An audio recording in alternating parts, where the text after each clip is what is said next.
Hey guys, it's the RGD man here today.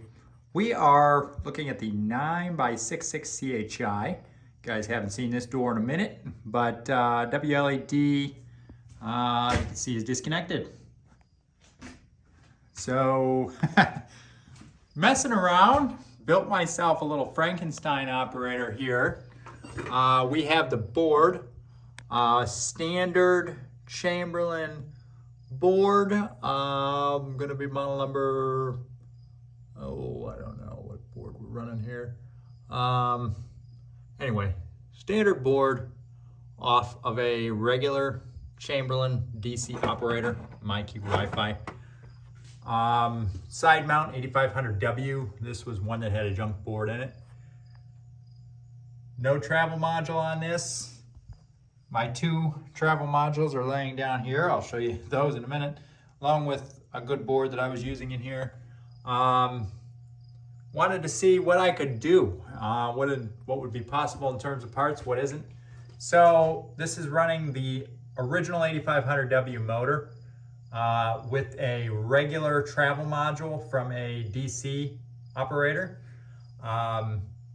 The reason for this was because this board needed to have that travel module. It would not recognize the module from an 8500W.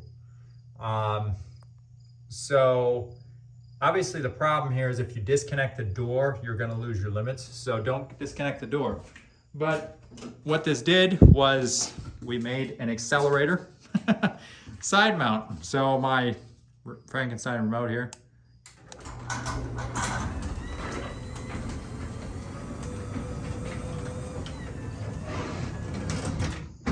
And you can get an idea just how fast that is. Run that down. Maybe. Got to play with this remote. Whoops, clicked it twice. It's even faster going down.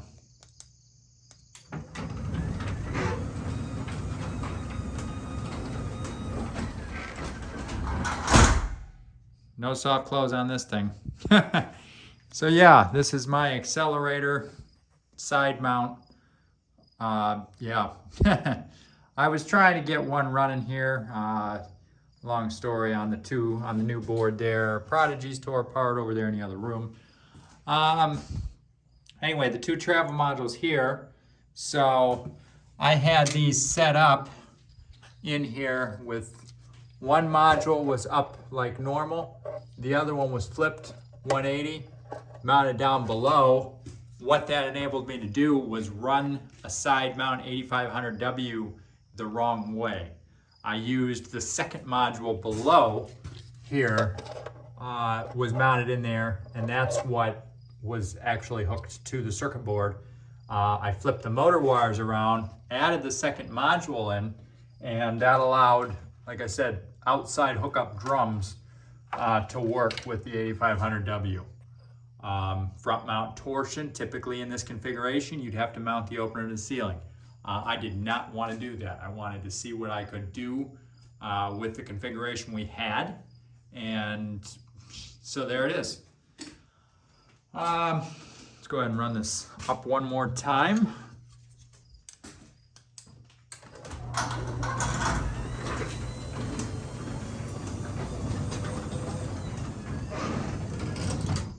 So yeah, that thing goes up, slams hard because of the cables.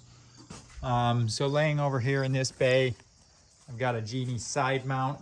I was messing with some encoders and things, seeing what all was possible. You know, so this one here, I got that because the emergency release had blown apart.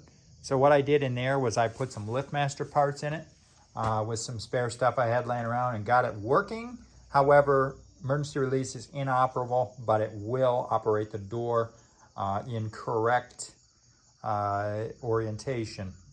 I'm gonna maybe mess with encoders and stuff on there and see if I can maybe do the same thing on that one.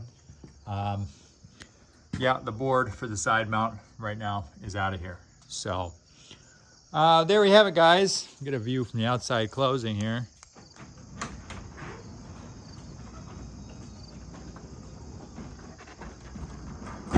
So yeah, there we are. As always, check back, subscribe to the channel.